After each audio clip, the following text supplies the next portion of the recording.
ಕಡೆ ಅಮಾಯಕ ಕಾರ್ಯಕರ್ತರನ್ನ ಟಾರ್ಗೆಟ್ ಮಾಡಿ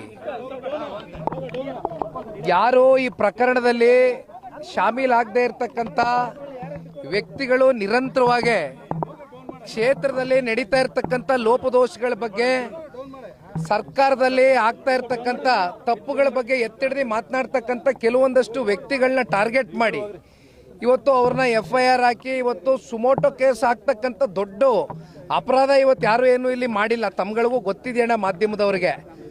ಆದರೆ ಇದು ಟಾರ್ಗೆಟ್ ರಾಜಕಾರಣ ನಡೀತಾ ಇದೆ.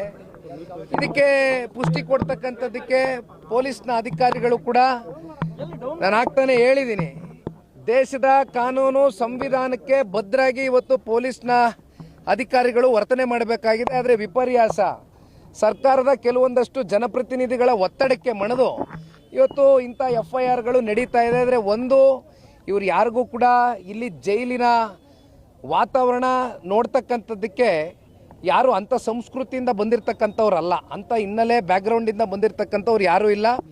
ಅವ್ರ ಕಣ್ಣಲ್ಲಿ ಒಂದು ನೋವಿದೆ, ಅವ್ರ ಕಣ್ಣಲ್ಲಿ ಒಂದು ಭಯವೂ ಕೂಡ ಕಾಡ್ತಾ ಇದೆ. ನಾನು ಇಲ್ಲ ಅಂತಕ್ಕಂಥದ್ದು ಹೇಳೋದಕ್ಕೆ ಇಚ್ಛೆ ಪಡೋದಿಲ್ಲ. ಯಾಕೆಂದರೆ ಯಾವುದೇ ಒಬ್ಬ ಒಳ್ಳೆಯ ಬದುಕನ್ನು ಕಟ್ಕೊಂಡಿರ್ತಕ್ಕಂಥ ವ್ಯಕ್ತಿ, ಗೌರವಯುತವಾಗಿ ಜೀವನ ಮಾಡಿರ್ತಕ್ಕಂಥ ಒಬ್ಬ ಸಾಮಾನ್ಯ ಪ್ರಜೆನ ಈ ರೀತಿ ಟಾರ್ಗೆಟ್ ಮಾಡಿ ನೀವು ಒಳಗಡೆ ಹಾಕಿದಂಥ ಸಂದರ್ಭದಲ್ಲಿ ಅವನಲ್ಲಿ ಮತ್ತು ಅವರ ಕುಟುಂಬಸ್ಥರ ಮೇಲೆ ಯಾವ ರೀತಿ ಒಂದು ಆಘಾತ ಉಂಟಾಗಿದೆ ಅಂತಕ್ಕಂಥದ್ದು ಅವರಲ್ಲಿ ಒಂದು ಭಾವನೆಯನ್ನು ವ್ಯಕ್ತ ಆಗಿದೆ.